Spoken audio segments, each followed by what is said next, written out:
Saudi Arabia is building a city with no cars, no streets, and no carbon emissions.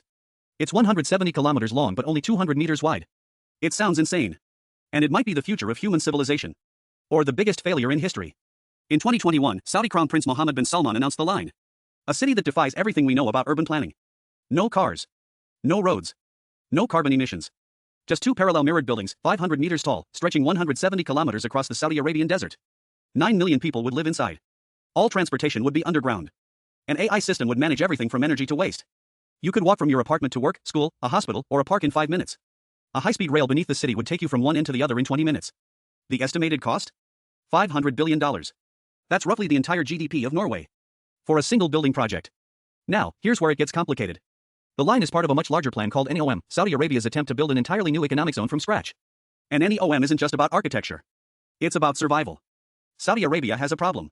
The country produces 10 million barrels of oil per day, generating roughly 70% of its revenue. But oil won't last forever.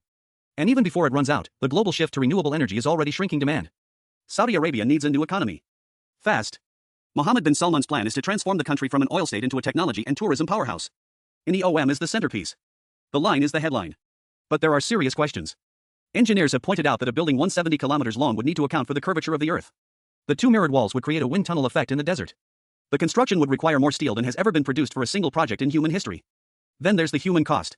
In 2020, members of the Hawattat tribe, who have lived in the NEOM region for generations, were forcibly evicted from their homes. Those who resisted were arrested. One man, Abdul Rahim al-Huwaidi, was shot and killed by security forces after posting videos online opposing the displacement. The Saudi government called him a terrorist. As of 2026, construction is underway. But satellite images show progress far behind schedule. Independent analysts estimate that at the current pace, only about 2.4 kilometers of the line will be completed by 2030, not the full 170. The Saudi government has reportedly scaled back the initial phase to house 300,000 people rather than the originally planned 1.5 million. Still, what has already been built is staggering. The foundation work alone required moving more earth than the Panama Canal. Thousands of workers, many from South Asia, work in desert temperatures exceeding 120 degrees Fahrenheit. Is the line visionary or delusional? The honest answer is that nobody knows yet. History is full of megaprojects that were mocked at announcement and celebrated a generation later. The Eiffel Tower was supposed to be torn down after 20 years. Dubai was a fishing village 50 years ago. But history is also full of pharaonic projects that collapsed under their own ambition. The Soviet Union built entire cities in Siberia that now stand empty. The line is a bet. A $500 billion bet that the future of human civilization is not sprawling suburbs and highways, but dense, vertical, hyper-efficient cities powered by AI and renewable energy. If it works, it will fundamentally reshape how we think about cities.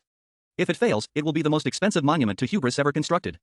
Either way, the fact that it's being built at all tells you something about how rapidly the world is changing. A country built on oil is spending $500 billion on a city designed for a world without oil. That's not just urban planning.